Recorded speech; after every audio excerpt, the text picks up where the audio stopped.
বন্ধুরা, আমি এখন যে জায়গায় দাঁড়িয়ে আছি জায়গাটি হচ্ছে Buxa tiger reserve forest east জোনে। আমরা কিছুটা জঙ্গলের ভিতরে আছি। এই আপনারা পিছনে দেখতে পাচ্ছেন সব এলাকা জুড়ে কিন্তু ফুলকপি চাষ, আর ফাঁকে ফাঁকে কিন্তু গাছ দেখতে পাচ্ছেন।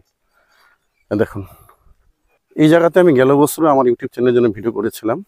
ওই সময় যতগুলি গাছ আপনারা দেখতে পাচ্ছেন এই গাছগুলি একদমই ছোট ছিল এই সময়। বর্তমানে কিন্তু গাছ প্রায় 2 বছর মেয়াদ হয়েছে। এখনও কিন্তু এই জায়গাতে বনাঞ্চলের কাছাকাছি যে বাসিন্দারা রয়েছে তাদের ফুলকপি চাষের জন্য সরকারি তরফ থেকে দেওয়া হয়েছে। এখানে কিন্তু কৃষকরা ফুলকপি চাষ করে, বাঁধাকপি চাষ করে, এমনকি এখানে বেগুনও চাষ করে থাকে।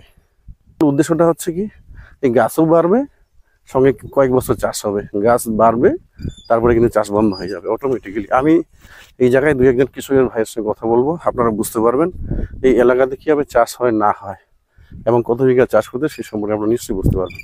দাদা কেমন আছেন বলেন? ভালো আছি। ভালো আছেন তো? আপনার নাম একটু বললে ভালো হয়। আমার নাম সুজিত দেবনাথ। আচ্ছা, আপনি এখানে কি করতেছেন? ফুলকপি বাঁধাকপি চাষ করতেছি। এটা হলো ফুলকপির চারা। ফুলকপি চারা না? এটা ফুলকপি চারা। দাদা এটা বয়স কতটুকু হয়েছে মোটামুটি? ওটা 35 দিন হয়েছে বয়স। এটা 35 দিন না? 35। আচ্ছা, এটা এখন আপনি রোপণ করবেন কবে বলুন তো দেখি? এই সপ্তাহে রোপণ করবো। এই সপ্তাহে না? এই সপ্তাহে। আচ্ছা, বাঁধাকপির চারা আপনার রয়েছে কিনা? বাঁধাকপি চারা আছে। এটা হচ্ছে বাঁধাকপির চারা। বাঁধাকপি চারা না? এটা বাঁধাকপি চারা। এটা বয়স কি আপনার 1 মাসই না? হ্যাঁ, একই বয়স। একই বয়স না? একই বয়স। আচ্ছা দাদা, আপনি এটা কবে নাগাদ রোপণ করবেন বলুন তো দেখি? এই সপ্তাহের মধ্যে রোপণ করবো। এই সপ্তাহে না? 4-5 দিনের মধ্যে রোপণ করে দিবো। আচ্ছা দাদা, আমি যে কথাটা আপনাকে জানতে চাচ্ছি, আপনি কত বিঘা এলাকা জুড়ে চাষ করছেন একটু বললে ভালো হতো। আমার জায়গায় আছে 8 বিঘা। 8 বিঘা না? দাদা এই ক্ষেতের বয়স কত একটু বললে ভালো হয়। এটা রোপা হয়েছে 1 মাস হলো। 1 মাস হলো না? 1 মাস। এটা কি ফুলকপি না বাঁধাকপি? এটা ফুলকপি, আর যে ওইটা হচ্ছে বাঁধাকপি। কোনটা বাঁধাকপি? ওই যে যেটা নিরানি করতেছে, সাফা করতেছে, ওইটা বাঁধাকপি। আচ্ছা, ফুলকপি আপনার কত বিঘা এলাকা জুড়ে লাগিয়েছেন বলুন তো দেখি? ফুলকপি 4 বিঘা গাড়া হচ্ছে। 4 বিঘা না? 4 বিঘা। আর বাঁধাকপি 3 বিঘা। বাঁধাকপি 3 বিঘা। বাঁধাকপি হচ্ছে আপনার 3 বিঘা না? বাঁধাকপি 3 বিঘা। আচ্ছা, আপনি যে চাষ করছেন, আপনি কি একাই চাষ করছেন নাকি আপনার সঙ্গে পার্টনার আছে? না, এটা আমি একাই করছি। একাই না? আচ্ছা দাদা, এই ফুলকপি বাঁধাকপি চাষের ক্ষেত্রে আপনার খরচা কতটুকু যেতে পারে একটু বললে ভালো হয়। বিঘায় 35 থেকে 40 হাজার যায়। 35 থেকে 40 হাজার না? হ্যাঁ। আচ্ছা, এমনি কতজন লেবার বর্তমানে কাজ করতেছে আপনার এখানটায়? লেবার ডেলি 15 জন 20 জন কাজ করে। আজকে কম আছে একটু। হ্যাঁ হ্যাঁ। আচ্ছা, অ্যাকচুয়ালি আপনার বাড়ি কোথায় একটু বলুন? ফরেস্ট কিনারি বাড়ি আমাদের। ফরেস্ট কিনারি বাড়ি না? আচ্ছা, এই যে আপনাদের জমি যে দেওয়া হচ্ছে ফরেস্ট থেকে, এটা কি মূলত হচ্ছে আপনার 1 বছরের জন্য লিজে দেয় নাকি অন্য কোনো সিস্টেম আছে? কোনো লিস্ট নাই, মানে চারা গাছ বড় হলে আমরা করি না, ছেড়ে দেই। হ্যাঁ হ্যাঁ। গাছের ছায়া পড়ে যায়। হ্যাঁ হ্যাঁ। এখন ছোট আছে, করতে পারছি। হ্যাঁ হ্যাঁ। এই শুধু কবিটা উঠবে তখন ছেড়ে দেবো, আর করবো না। আচ্ছা, এইবারই শেষ নাকি? এটাই বাড়ি শেষ। মানে গাছের বয়স যত বাড়বে ততই হচ্ছে ছায়া পড়বে, তার মধ্যে কোনো চাষ করা যাবে না, তাই তো? আপনি এটা বলতে চাচ্ছেন তাই তো? না, ছায়াতে কবি চাষ হয় না। হ্যাঁ হ্যাঁ। আচ্ছা, এই যে জঙ্গলের ভিতরে যে আপনারা চাষবাস করে যাচ্ছেন, আপনাদের থাকা খাওয়ার ব্যবস্থাটা কি আপনারা যদি একটু ভালো করে বলেন? খাওয়া ওই যে আমাদের টং বানাচ্ছি, ওই জায়গায় টং আছে। হ্যাঁ হ্যাঁ হ্যাঁ। ওই যে উপরে। হ্যাঁ হ্যাঁ। ওই টং এই রান্না বাড়া, ওইখানে খাওয়া দাওয়া। হ্যাঁ হ্যাঁ হ্যাঁ। এই টঙে রান্না এবং খাওয়া দাওয়া না? রাত্রে কি আপনারা এখানে থাকেন? হ্যাঁ, রাত্রে এখানে পাহারা করতে হয়। আচ্ছা, জলের ব্যবস্থাটা যদি একটু বলেন তাহলে ভালো হয়। মানে আপনাদের পানীয় জলটা কোথা থেকে সংগ্রহ করেন? আপনার বাড়ি থেকে নিয়ে আসেন নাকি? না না, জল আমরা এখানে টিউবওয়েল বসায় নিছি। জল টিউবওয়েল থেকেই হয়। হ্যাঁ হ্যাঁ। আর সেচ দেওয়ার জন্য নদী আছে, নদী থেকে দিই। নদী তো আছেই, ঠিক নদী আছে। আচ্ছা, রাত্রে বিশেষ করে রাত যাপন আপনাদের তো এখানে রাত্রে মনে থাকতে লাগে তাই না? হ্যাঁ, রাত্রে। হ্যাঁ, রাত্রে মানে যেহেতু বনাঞ্চল এলাকা, এখানে জন্তু জানোয়ারদের ভয় রয়েছে। মানে এই ধরনের কোনো অভিজ্ঞতা আছে যে আপনাদের রাত্রে থাকা অবস্থাতে কোনো ভয়ের বাতাবরণ সৃষ্টি হয়েছে, এর কোনো অভিজ্ঞতা আছে? ভয় মানে কি, আমরা টঙে 2-3 জন ঘুমাইতো একসাথে। হ্যাঁ হ্যাঁ হ্যাঁ। তার মধ্যে একজন জায়গা থেকে 2 ঘন্টা, আর 2 জন 2 ঘন্টা ঘুমায় নেই। হ্যাঁ হ্যাঁ হ্যাঁ। আবার অল্টারনেট কি, একজন ঘুমাবে একজন বসবে, এবং পাহারা করে ঘুমাইতে লাগে। ও, মানে আপনার রাত পাহারা দেন? হ্যাঁ, রাত পাহারা করতে লাগে। মানে 2-3 জন থাকলে কি একজন জাগবে, 2 জন ঘুমাবে তাই তো? 2 জন ঘুমাবে, আবার একজন উঠবে, 2 জন ঘুমাবে, এইভাবে রাত শেষ করে দেই। আচ্ছা, আপনাদের এখানে চাষবাস তো খুব কষ্টের মনে হচ্ছে দাদা। সেই কষ্ট। কারণ এই বক্সাদুয়ার ইস্ট জোন, বিশেষ করে আমাদের ডুয়ার্স এলাকাতে এখনো কিন্তু মুষলধারে বৃষ্টি পড়ে যাচ্ছে। প্রচন্ড বৃষ্টির জন্য আমাদের ক্ষেত পিছায় গেছে এই বছর।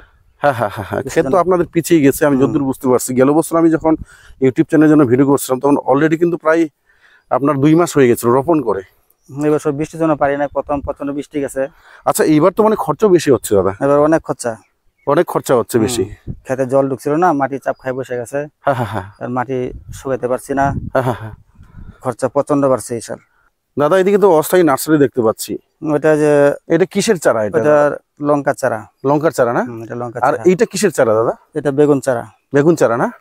বেগুন চারা তো ফরেস্টে করা যায় না, না হ্যাঁ হ্যাঁ। ওটা বস্তির জন্য নিয়ে যাবো। হ্যাঁ। লঙ্কা চারাও যাবে, এটাও যাবে। ও মানে লঙ্কার চারা এবং বেগুন চারা আপনি নিয়ে যাবেন, হ্যাঁ, তাই তো? নিয়ে যাবো তখন। আর এইখানে এটা কি চারা দাদা? এটা বাঁধাকপি চারা। এটা বাঁধাকপি না? এটা বাঁধাকপি। মানে এটাও তো বয়স এক মাস না? এটা কম আছে, এটা 22 দিন আছে। 22 দিন না? 22 দিন। এই সাইডটা মনে হচ্ছে চারা একটু বড় হয়েছে দাদা। এটা বড় হয়েছে একটু, আগে গাড়া তো এটা। হ্যাঁ হ্যাঁ হ্যাঁ। এটা গাড়া হয়েছে প্রায় 35 দিনের মতো হয়ে গেছে। 35 দিন না? 35 দিন। হ্যাঁ হ্যাঁ। আর কতদিনের মধ্যে ম্যাচুরিটি হবে দাদা? ওয়েদার ভালো থাকলে আরো এরকম 35 দিন, 30-35 দিন লাগবে। 30-35 দিন না? আচ্ছা, এই যে 8 বিঘা এলাকা জুড়ে আপনি চাষ করে যাচ্ছেন, পার্শ্ববর্তী এলাকাতে আপনার সঙ্গে আরো কৃষক রয়েছে কিনা যারা এখানে চাষে জড়িত আছেন, মানে অন্যান্য? না না, আছে, আলাদা আলাদা লোক আছে। আচ্ছা দাদা, এই সমগ্র এলাকা জুড়ে আপনার এবং আপনার পার্শ্ববর্তী যারা কৃষক রয়েছেন যারা চাষ করছেন, ঠিক আছে, সব এলাকা জুড়ে হ্যাঁ কত বিঘা জমি হতে পারে? এখানে জমি আছে 60 বিঘার মতো টোটাল জমি আছে এই জায়গায়। টোটাল 60 বিঘা না? 60 বিঘা। না, গেলবার আমি যখন ইউটিউব চ্যানেলে ভিডিও করছিলাম তখনও 60 বিঘাই ছিল, মানে এই আয়তন তো বাড়েনি এবার না? না না, বাড়ে নাই, 60 বিঘা আছে। দাদা এই চারাগুলোতে আপনি চাপান দিয়েছেন কিনা বলুন তো দেখি? না, চাপান দেওয়া হয় নাই। হ্যাঁ হ্যাঁ হালকা চাপান দেওয়া আছে। হ্যাঁ হ্যাঁ। চাপান দিতে আরো 15 দিন যাবে, তখন চাপান দিব। 15 দিন যাবে, তাই তো? হ্যাঁ। দাদা বিচন কোথায় সংগ্রহ করেছেন আপনারা? পিছন শামুকতলা। শামুকতলা না? শামুকতলা থেকে, আলিপুরদুয়ার থেকে। হ্যাঁ হ্যাঁ। আচ্ছা, সামগ্রিকভাবে এই যে ক্ষেত যে আপনারা রেগুলারলি প্রত্যেক বছর চাষ করছেন, গেল বছর চাষ করেছেন, এবারে চাষ করলেন, বেনিফিট কি হচ্ছে আপনাদের? বেনিফিট মার্কেট নেওয়া হয়, যদি মার্কেট ভালো থাকে তাহলে কিছু হয়। হ্যাঁ হ্যাঁ। আর মার্কেট খারাপ হয়ে গেলে হয় না। আমি যতদূর জানি গেল বছর কিন্তু সেই ধরনের বেনিফিট হয়নি। না না, গেল বছর বেনিফিট হয় নাই।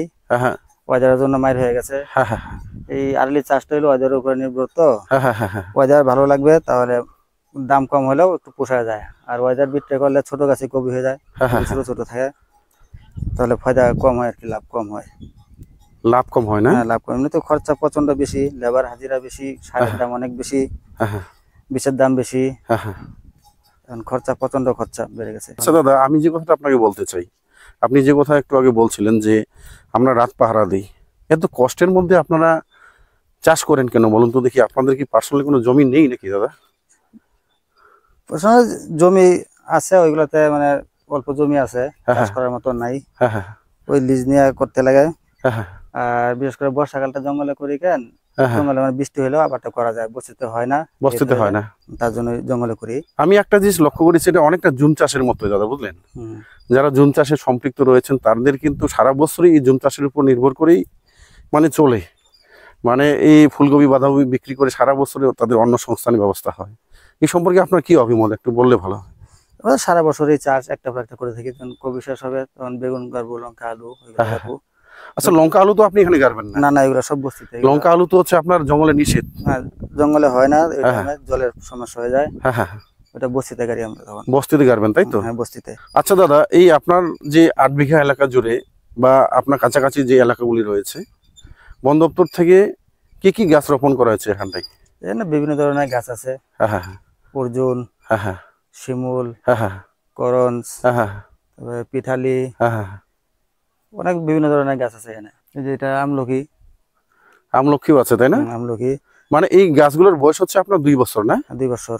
মানে সামনে বছর এখানে আপনাদের চাষে কোনো আর সুযোগ নেই? না না, করা যাবে না। করতে পারবেন না নাকি? না। তার মানে এই বন দপ্তর থেকে কোনো অসুবিধা হবে না, কিন্তু আপনারা করতে পারবেন না? আমরা করতে পারবো না, গাছ বড় হয়েছে তো, ছায়া পড়বে, আবাদ করা যাবে না। হ্যাঁ হ্যাঁ হ্যাঁ। দাদা আপনি যে বললেন সামনে বছর কোনো চাষ হবে না এখানটায়, তাইলে আপনারা সামনে বছর ফুলকপি বাঁধাকপি কোথায় চাষ করবেন একটু বললে ভালো হয়। যদি অন্য জায়গায় পাওয়া যায় তাহলে করা যাবে। অন্য জায়গা বলতে এই ধরনের জায়গা জঙ্গলের ভিতরে? জঙ্গলের ভিতরেই। মানে বন দপ্তর থেকে যদি এই ধরনের সুযোগ সুবিধা দেয় তখন আপনারা চাষ করবেন, তাই তো? পারমিশন দেয় করার জন্য, তাহলে করা যাবে। পারমিশন ছাড়া তো আপনারা কিছু করতে পারবেন না? না, পারমিশন ছাড়া করা যায় না, পারমিশন লাগে। পারমিশন তো লাগবেই, ঠিকই। ফরেস্ট এলাকা। হ্যাঁ হ্যাঁ, পারমিশন ছাড়া করা যায় না। ফরেস্ট এলাকা মানে পারমিশন ছাড়া চাষ করতে পারবেন না, এটা অরিজিনাল কথা, ঠিকই বলছেন। বন্ধুরা, অনেকক্ষণ সময় ধরে এই দাদার সঙ্গে প্রতিবেদন তৈরি করলাম। আশা করি আজকের এই জুম চাষের যে প্রতিবেদন আপনাদের ভালো লেগেছে। দাদা টাটা। টাটা।